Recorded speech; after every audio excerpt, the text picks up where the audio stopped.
Welcome to CIO Classified. I'm Faison, CEO of Caspian Studios. Today I'm joined by two special guests. First, Yousuf, how are you? I am ecstatic. It's great to see you. Great to see you. Yousuf is our what are you, CIO in residence at this point? I think glorified intern to many. The chief CIO title. Before we go to Ben, it's called Chief Information Officer, but I think it's basically Chief Explanation Officer. I'm the explanator in chief. Like, that's all right. So glorified intern, lackey, underling. Like some of the one I've been described in many things, but I've been a former CIO, but now an investing partner at a VC firm, and also friend to many CIOs. Friend to many, I like that. And Ben Davis, how are you? I'm great. It's great to be with my friend Yusuf today to talk about all things business as they relate to technology. And it's Friday afternoon. So, one of the last things I do this week before I kick back and enjoy some time with family and friends. That's right. And what better than talking IT? And speaking of that, so you're the EVP of IT at Cambria. Can you walk us through the scope of your, technology responsibilities? Absolutely. So, Cambria, we're the finest quartz surface maker in the world, based in the upper Midwest. We distribute countertops, wall cladding, tile to the US and Canadian market, as well as other parts of the country. Specific to IT, I was brought in 2015 to trigger our digital transformation, meaning pivoting the company to a single source of truth and systems, greater data visibility, greater throughput and productivity, and high quality outcomes, whether it be with the core product that we make to serve our clients and our partners throughout the market, or it be something that we have to deliver internally to serve our employees. So congratulations on 10 years. That's a phenomenal run. Yes. How are you Yeah. feeling? Feeling really good. I mean, it's such an exciting place to work, very entrepreneurial. And I have a background in IT startups prior to joining Cambria. So that entrepreneurial spirit is something that I try to weave into everything we do every day at the company. And it makes people feel really good about working here. So it's clearly your story about, entrepreneurial DNA. I would say it's going back to, both your kind of growing up as well as working in that environment. Would love to hear a little bit more, just like, hey, you've been at Cambridge for 10 years, but you've worked in a number of different industries. Would love to hear just a little bit more about that. Yeah, absolutely. So I started in manufacturing out of college, worked in manufacturing for about 3 years. And then I became an e-business consultant and joined a cloud computing company back when that was called ASP, Application Service Provider, before it was even cloud computing. And we served many different vertical markets in that arena. We served financial services, we served retail, we served healthcare, we served manufacturing. So that experience in that company, in that startup, gave me the ability to see how different businesses worked and how technology could be delivered in those different businesses to make those businesses more efficient, more productive, more profitable. So that was a really good experience early on in my career. And then I joined a different startup and was focused in the digital media space in delivering technology solutions via the cloud. So there, it was all about understanding how content creators made content, how we could make it available to different mediums, not just to a TV, but through a browser, through a handheld device, and how to monetize that content. So could we sell it as a pay-per-view live stream? Could we sell advertising in front of it? Well, what could we do to help that content creator get their content out to different mediums as the internet and as the iPod at the time, soon to be the iPhone, evolved? So that was really interesting. And then I pivoted to do digital signage content management. So taking information from enterprise systems and making it available for consumption on screens on the wall.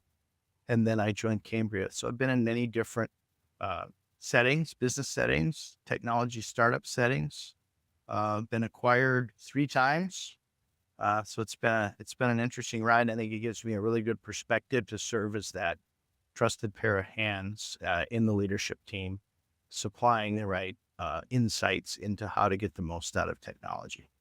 I love how you put in your LinkedIn that you went from KTLO, like keep the lights on, to like the trusted technology and business advisor. Because I think that that's like something that we've talked about on this show over the years, that like going from reactive to proactive is like one of the hardest things, to do. And yet it is like the currency of modern businesses. And now you look at the explosion of AI and you're like, all the people who are built proactive teams can respond super fast, and all the people who didn't are like, oh geez, this is getting real painful. I think you still have to do both. I don't think that will ever change. Maybe the balance of the reactive to proactive will change over time. We see that a little bit. But I learned about proactive early on. I remember when I was working at the company, the ASP, that was hosting ERP in 2000, really, really early on. And I was actually in a sales operations role at that time. And I had to train our salespeople on how to get a CIO in 2000 comfortable with putting their ERP system in a building that wasn't their building. And it was really difficult. And the way to sell it was to say to the CIO, we're going to take some tasks out of your hands that aren't adding value to your company. And we're going to allow you to focus on things that are adding value to your company. In the hospital, that's clinicals and surgicals instead of your back office. In manufacturing, it's those systems that are driving your manufacturing lines, and then distribution and how you're getting your product out to your customer. And that was really an effective lesson for me to learn. And I really value it early on in my career because it made me think proactive first, because I was on the other side of the table from the CIO at that time. So 2 good questions. One is, did they know what a CIO was? That's fun fact. When you actually explain, like, we should do that. They were like, what? Did they know what an ERP was, more importantly? So did you have to explain? Because one of the things I found in the CIO role, joking aside, is just being able to walk them through not just about the system and the changes, but also being able to talk about the roles and responsibilities, which, this has been one of the perennial challenges for CIOs, and being able to sort of educate that. And then, leading into my question, like, you've now been in, being able to explain stuff, as I'd mentioned it kind of a little bit in my introduction, is being able to guide, employees and executive team about the changes that are happening in the technology industry. That's like a key role for the CIO, which, you've done, and then some at Cambria, and being able to drive a kind of a digital transformation there. How have you looked at that when you think about, because you're in manufacturing, what the kind of landscape looks like now when you're seeing a lot of stuff around AI affecting manufacturing? Like, give us a little bit of insight about the CIO's role to be able to harness that in the manufacturing space, if you would. Sure. So to go back to the first part of your question, Yousuf, I would say that if I go back to that ASP experience again, what we were doing and what we were offering the CIO was not only to help them focus on things that were more strategic, but to help be their interpreter to their counterparts in the leadership team, to interpret that tech speak into business speak, into tangible return or growth or savings in a way that empowered them to accept our solution and embrace it and to own it.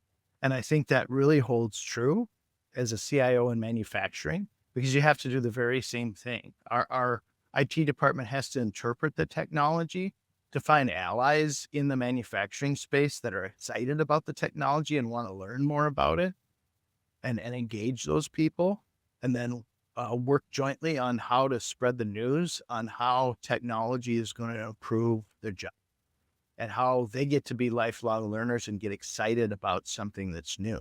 We see that right now with AI in our setting and many other settings. And we really do kind of brand. I like Microsoft's branding of AI as a Copilot. I'm not saying we use Microsoft for Copilot, but I think that Copilot branding is really effective because that's how we're positioning automation, whether it be AI or other automation right now. Yeah. I mean, I think part of the issue is that I think people aspire to be pilots, period. So this is the closest they're going to get to saying that they've got, right? So it's got a little bit aspect to it. Joking aside, I mean, I think the reality is that it's not good to have a co-pilot who's going to stop flying the plane, 20 minutes in, right? Or can't answer your question. So that's the worrying piece of just using that terminology, which is why I think people used it into agent, because it's kind of easy to be able to sort of criticize. Part of the issue is that it's still very early days. And so being able to be and you'll hear the term for in the productivity suite, it'll be digital assistants, right? Like assisting versus actually doing is two very different things, right? And then Copilot, for example, using it in particular parts in functions, it may be, for example, a security Copilot or otherwise. Well, let's just make sure that if you're being able to drive a particular outcome, if the Copilot can't help in that, then it loses its value very fast. So it's actually a very unforgiving experience, which is why I think most people have to be very sensitive and actually have to be thoughtful about deploying this out. So I think it's actually coming down to use case. And I think the use case, coming back to Ben, what you're thinking, what you've been involved in, there's not an emotive piece to, organizing a supply chain from a predictive aspect. This is large volumes of data, being able to summarize, being able to drive decisions accordingly, right? And I think that's kind of where things come into play. So I actually think manufacturing, automation, AI, those use cases are actually very, very rich and could be hugely impactful when you look at stuff like demand forecasting and being able to think about you can process optimization because it's, you're basically using large data sets to be able to drive that. And you've got plenty of historicals to do it as well. Is that a fair analogy to use? Like if you were able to get the budget to be able to deploy it, like that's where you'd be focusing, or are there other use cases in manufacturing where you think it's more useful? No, I think that's right, Yousuf. And I think it's for us in IT, it's all about planting seeds because at the end of the day, the requester has to own the value and the return. When IT does that, we know it doesn't work, right? So what we're doing is planting seeds with our stakeholders in other departments regarding the data being ready, the readiness of the data, where the processes are stalled. Where are there 5 people in your department doing the same thing every day? And where is the environment right with people that are excited to learn more or do something new? And that all has to be wrapped with security, obviously. But that's what we're doing is planting seeds with those in those key areas to get people excited about how to pivot. Role of the CIO obviously has changed a lot. And like, how did you personally, you obviously hidden a decade there. How do you think it's changed like in the past year for you personally? Like, is there something that you've had to do? Are you like, hands on keyboard more than you've ever have been, or what's changed for you personally the most? What's changed for me personally the most is a lot more coaching of my team and of other teams around what's the value of change and how are we going to prepare for the change and how are we going to get everybody excited about the change. The other part is being a scorekeeper. We really got to do a good job to show stakeholders and power users how they're using our tools and make sure that decisions aren't being made with emotion, but they're being made with tangible details about adoption. This is particularly important with generative AI as it starts to evolve. It's going to be a requirement of the CIO to make sure that that person's giving visibility to the rest of the executive suite around how AI is being used, and not just in quantity, but in quality. Because I think as businesses start to use it more and more, stakeholders are going to want to see that it's being adopted at a maximum level and it's having the most effective and tangible results. You talked about coaching, and it's a pretty wide remit you've had, including security. How have you, for those listening, I mean, that role and responsibility, and if you just think about kind of the cyber threats and the kind of threat landscape is pretty real. You've got innovation that you need to be able to drive, get people excited, keep a scorecard. At the same time, you've got to basically make sure it's, that you don't compromise on the security standpoint. How do you balance that?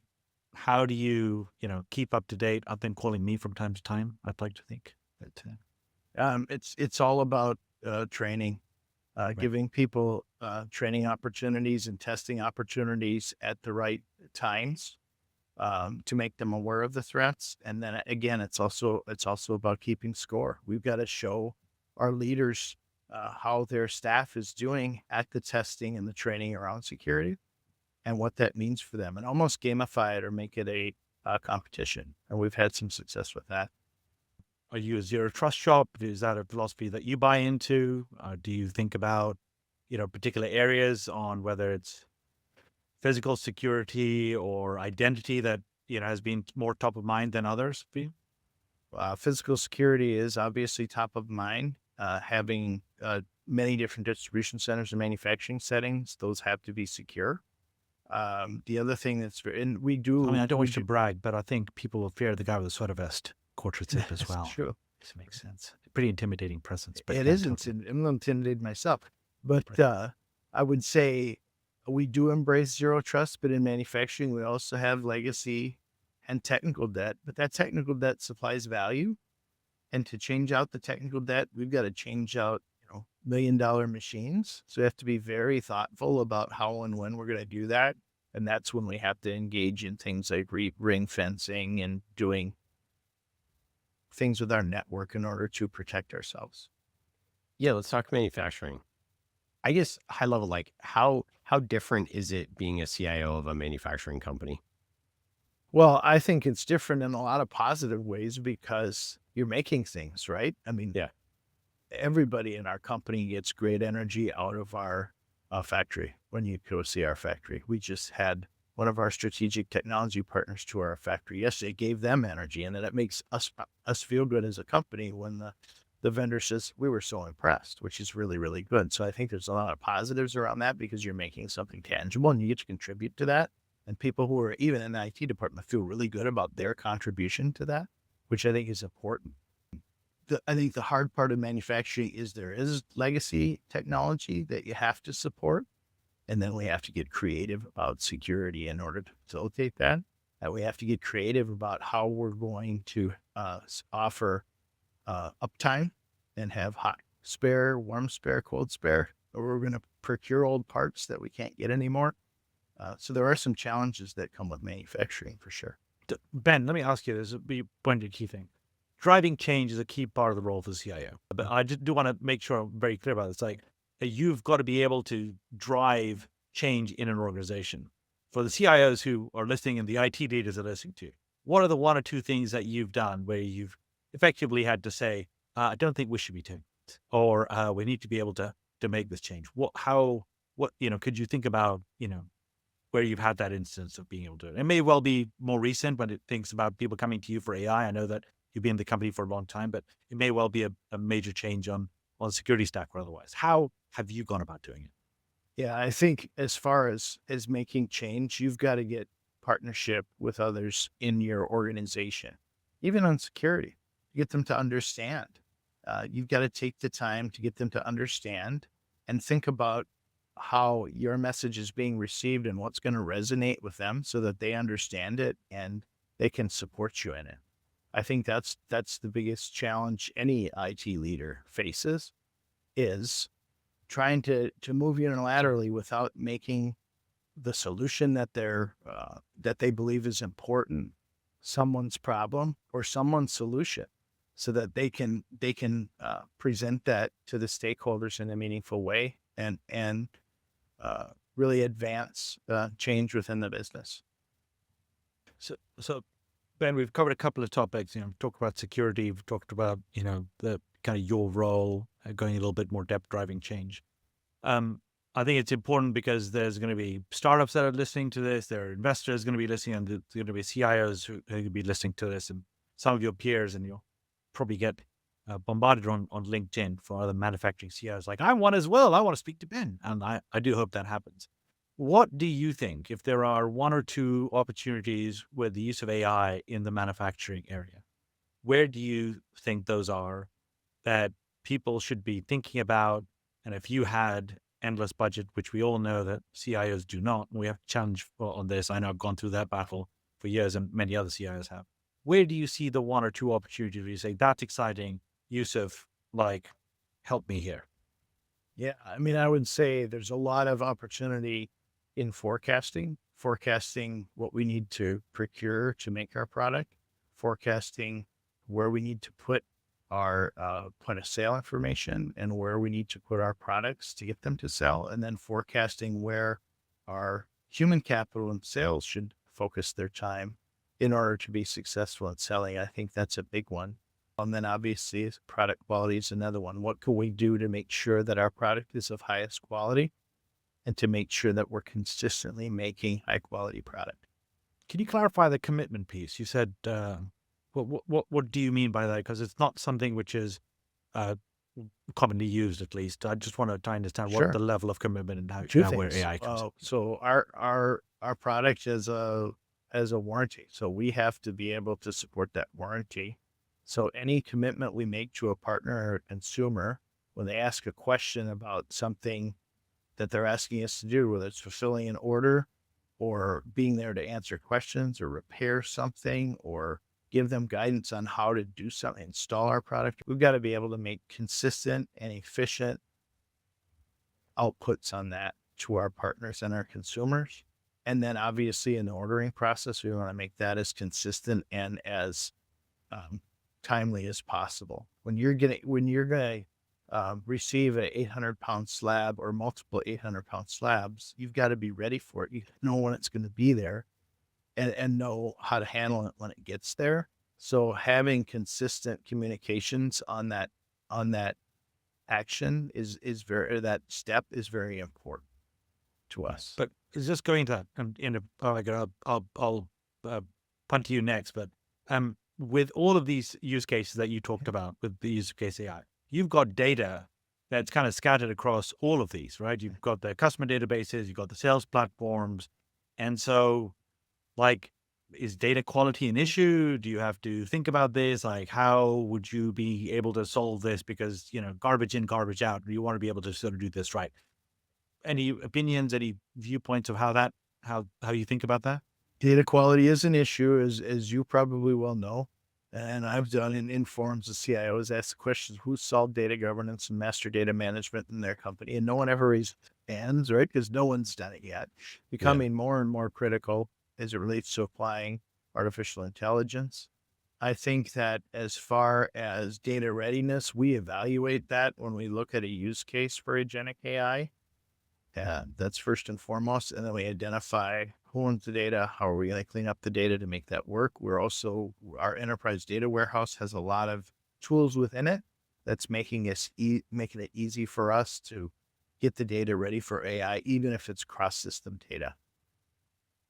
I know you have tons of partners that you work with across design, builders, fabricators, kitchen and bath retailers. So like you have so many different people that you're working with across those as well. Like it's not just, you're not a DTC toothbrush company. You know what I mean? It's like there's a complex supply chain there and a partner ecosystem that is selling on your behalf. Absolutely. And it's interesting. I'll tell you a story. When I started at the company, being digital minded and digital first and digital experience first, I thought, you know what, we're just going to do all this virtual stuff with our product and with our samples and with all the stuff that we do to support point of sale. And this is going to change everything. We're going to track everything because it's digital. We're going to know who's looking at it. People want to touch our product, see our product, and interact with our product before they buy it. That physical interaction is really important to people when they're building or remodeling their workspace, their home. And I don't think that will ever change. So we could complement that with digital and with technology and with virtual experiences, but we can't supplant it. So that point of sale investment, I don't think will ever go away. Optimizing it is a real opportunity. So Ben, I mean, the CIO role has moved over into doing much more about customer experience. I'd like to think that you're actually much further ahead than a lot of peers who've thought about that. Even to just, I don't know, Ian, you would agree, like just how you've been able to talk about it. It's, I know people who've been in roles for 10 years, and if I say to them, hey, what about these 3 products, they wouldn't be able to tell me. But it's very clear that you're kind of embedded, and I really appreciate that, and that's a lot of CIOs can learn from that. Tell me what are things that you've done to be able to understand and keep up to date and understand the customer experience? Like, what should CIOs be doing as they think about this in being able to transform their own role, whether it's systems or just, their own change that they need to be able to do in their work? Absolutely. It's not just about partnering and getting FaceTime with your peers in the leadership group, but it's also about, doing ride-alongs with a rep to see what's happening in the market and watch how they use their company-issued cell phone or watch how they use their laptop and understand what's working, what's not. Understanding what steps that they may be taking that we should systemize and productize. Maybe they're process hacking a process that we think's working and not working at all. But we've Right. seen several instances of that in our sales process and in our manufacturing and supply chain process where the users were right. And it just took time for us to go engage with them and understand how they were doing it better and then systemizing that better. Amazing. Amazing. So, I mean, you've retained, of course, customers and a brand, but of course, they've also retained you for 10 years. So let's talk a little bit about that. Let's talk about how you have been able to build your team. Have you been able to retain it? I mean, I'll say this with respect, people, the kind of societal change has been working for companies that, inspire, are forward-looking, adopting technology, being able to drive that. And I think actually what has been underreported or even underappreciated is the role of the CIO to be able to help drive and create an environment where new employees and existing employees say, yeah, I'm doing good work, I'm productive or otherwise. Can you talk a little bit about, how you've gone through that in terms of, understanding how you've been build an organization and the team around it? Absolutely. So I'll take you back to when I started. I was presented with the opportunity to join the company. Coming from a startup space, it was a kind of a head scratcher because I had never really focused a lot of my energy in manufacturing, and I wasn't sure that the culture and the environment would be conducive to what I had been doing for the past 15 years in startup. But this is a very entrepreneurial company, and once I realized that I could bring my startup DNA into the company and run the IT department like a startup and start to do things with open source technology and with microservices layers and with, let's build it ourselves or let's build it out. Instead of customizing core systems, let's complement them with customization outside where we know there's human capital that understand the technology that supports that customization outside and is excited about it. And let's take that course to make sure that when people join our company as technologists, they get two things. They get to understand the business. Our developers go down on the production lines and talk to people and then see how their applications work and how they could improve. And then they get access to make a difference with the technology that they're supplying and really contribute to our architecture, the technology architecture that supports the business architecture. So that's how we do it. We want people to feel like they're really a part of this and we know they do have a meaningful mission to support our overall mission. I think that's why we've had success in the team and success as a company. Ben, I've known you for a long while. You are a good guy. We get along. We're able to have frank conversations. You got to have done a little bit of course correction with a little bit of unruly folks in your team. What's your course correction method? What's your... I'm not saying that Ben Davis has a mean side because I've known Ben for a long time. We've had plenty of good times, but you gotta, what's it going to be? It's a very good question. It's gotta, everybody in IT gets excited about technology and we all want to help, but sometimes we think we know the best way to help and it's rooted in technology and not rooted in the mission of the business. So anytime I've ever had to course correct, it's been to remind my team members that we're here to make the best quartz surface in the world. We're here to help sell the best quartz surface in the world. We're here to hire people that can do those things, help hire people that can do those things. We're here to help count for that business, that it's not about technology. Technology is here to support the business. It's great to be a technologist, but we don't understand what the mission of the business is and dovetail into that instead of leading with that, then we're going to be off doing our own thing. And we're not going to get tangible results because we're going to be distracted. What you're telling me is that one of the executive team came to you and said, can we bring back Skype? Is that That's what right. happened? Exactly. And that was a battle royale, Yousuf. That was a tough one. Basically, you're getting a lot of suggestions it comes from a good place, but you're like, I think I got this. Exactly. Good. I'm curious, do you need a chief AI officer? Like, how are you thinking about that? I think that uh, question gets asked Yeah. at least once a day, and the answer changes. I don't think it's specific to us all the time. This is moving so fast. Do we need a chief AI officer? We might. Would I be that person? Maybe, maybe not. I don't know. But what I can tell you is I don't care because we're doing AI. We are doing AI anyway. Uh, we think we're doing it right. It probably doesn't make sense to have an executive focused on that to make sure that we're doing it right. But we can't stop doing it. I think any company, any organization would be foolish to stop doing it while they decide organizationally what that looks like. What's the concern that you have around AI? If there's a skepticism that you may have, maybe it's about the AI usage in a particular use case, for example, or a department or a particular concern, like what is that? It's leakage. It's IP leakage is one. It's the bad guys using it is two, outside of the company, right? Right. Threats, hackers. Um, and it's uh, ensuring that it fits into the business architecture. Obviously, it has to fit in the technology architecture, but it has to drive results in the business architecture and the functions in the business architecture and optimize or fill the gaps in that business architecture as well. So I think those three things are really the most important things.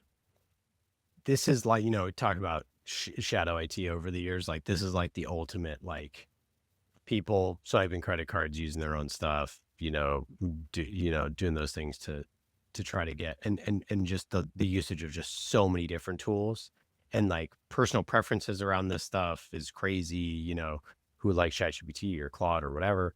Is there something that's like surprised you with any of this, whether it's like business units coming to you and saying like, hey, we got to swipe the credit card now, or maybe not as many people coming to you as you thought? Yeah, curious there. I think no, it doesn't surprise me, and I think everybody's dealing with shadow IT around AI, and I think it is the ultimate in shadow IT.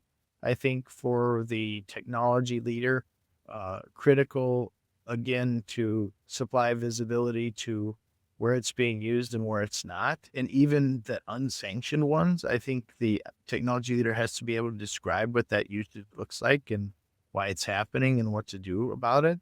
And I think the other part of it that's really important for the technology leader to address is learning. I think it's almost like teaching about phishing threats. If you put your sensitive information into a non-sanctioned AI client, here's what you can expect. And I think we've got to get to a place where there's persistent training and even testing on that. Very much like phishing emails. Ben, let me ask you. So, if you had, let's assume for argument's sake that, you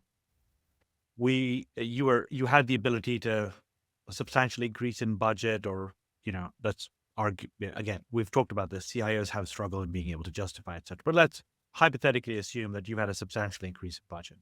Outside of hiring more people or not, where would you want to move that budget toward? What would you say, I really want to be able to do this? And, just think of it from a much more broad basis. Sure. Well, I think everybody underspends on cybersecurity, so I'd put some of the money towards that. I would also spend the money on data scientists, data modeling, data governance, mass data management to ensure that our data was ready to really take advantage of AI. Those would be the two places where I think that I would spend the most money.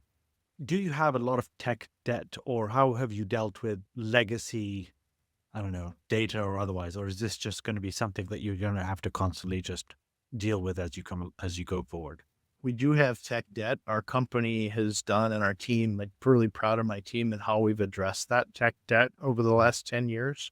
I don't think it ever goes away. We've minimized it. When we run into tech debt issues, that's another one where my leaders and I, or our doers and I, have to go out and sell why we cannot run that system anymore. And we have to it's almost like being a salesperson and saying, hey, here's the reasons why we can't run this anymore. And here's what it means for you. Here's what it means for you if we change it. We're going to have a lot of success. And it's worked well for us. to pitch the idea that retiring the technical debt's going to make things better for you in your mission as a business person. And that's worked really well for us. Fantastic. It was great. Is- Thanks. Is there any hope with some of these tools, the AI tools, like the enterprise kind of gnarly ones, that like you just get to skip a layer of tech debt? Almost like, like certain developing countries like just went straight to mobile. You know what I mean? Yeah. They're like, Yeah. like things like that, where you're like, yeah, like this one data project, we just kind of has been sitting there for a while. And like, now we just chuck this other tool out and it made sense of it all on its own. I don't know if that's too pie in the sky, but. I don't think it is. I mean, I think there's a couple things. I think you can complement tech debt. If there's tech debt you have to continue to run, I think you can complement it with new technology to interact with it. I think it goes back to data too. Where are the data gaps and how can you address the data gaps to support that transition and that acceleration of AI, what I would say. What about like individual employees using agents and like just the like, you see certain people are just like these crazy power users of building, hey, I'm building a, whatever size company with one person because I have 100 agents working on XYZ. Like I know we're very early days on all this stuff, but like, that's some serious change management. And that's like legit scary for, I think, a lot of employees just because they don't understand how to do it at all. So yeah, just curious how you think about like those type of things. Yeah. Yeah. Do you have an employee who uses AI so much that they rename themselves Fred.gpt? Like, Yeah, right. Is that, Yeah. have you? We don't Have you- have for Fred. We have a Okay. Cynthia.gpt, but not a Fred. Oh, you do? Okay. all right. Yes. Yeah. So, I knew it. I knew it. but I would liken it, Ian, to, again, data governance. We have report writers throughout our organization, just like many organizations. They can build dashboards and reports. We need to have governance in place to make sure that those reports are the most sensible ones to make, and they're using the right data. And I think AI governance is going to be very much the same way. We have many agent writers throughout the organization. There's got to be a governance and a change control to say, yep, that's a priority to build that one. And yes, it's built properly and it's going to impact the right results.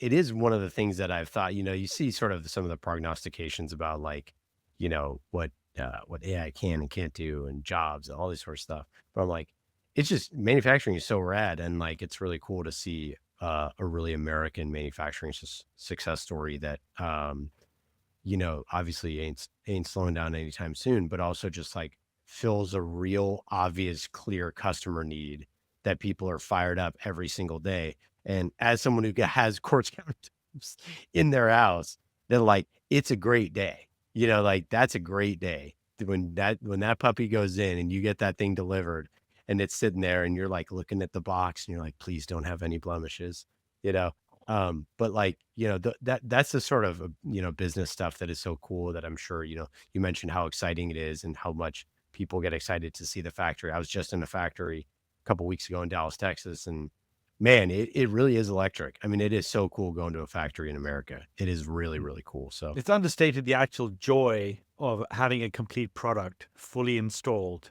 and being put to use. Like when, so I think the fact that you contribute to that and the fact that you as a CIO stay close to that, right from manufacturing to partners to showrooms to customer experience, I think that's really admirable. I think actually more people can learn from that. So thank you for that.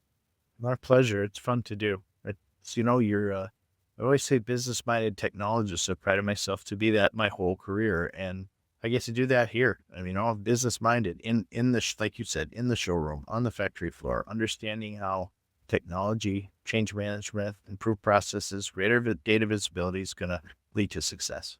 wonderful chatting with you today. For listeners, you can follow Ben on LinkedIn. We'll link up his information there. Go explore some Cambria quartz products. I'm sure there's somewhere near you that you can go to showroom. And Ben, any final thoughts? Anything to plug? I would just plug the fact that it's a really exciting time to be a business-minded technologist in this market, and there's some really great things happening on the horizon that I'm really excited about as it relates to bringing positive change to business. Fantastic. Awesome. Ben, it's awesome to see you as always, and thank you for both, a lot of the lessons that you've shared in terms of both leadership, but also the insights that many of the listeners will benefit from. So thank you for your time. I really, really appreciate it. Thank you very much. Value our friendship a great deal, and what a great opportunity to meet and speak to Ian today as well. So thank you both. Yeah. Thanks, Ben. Take care.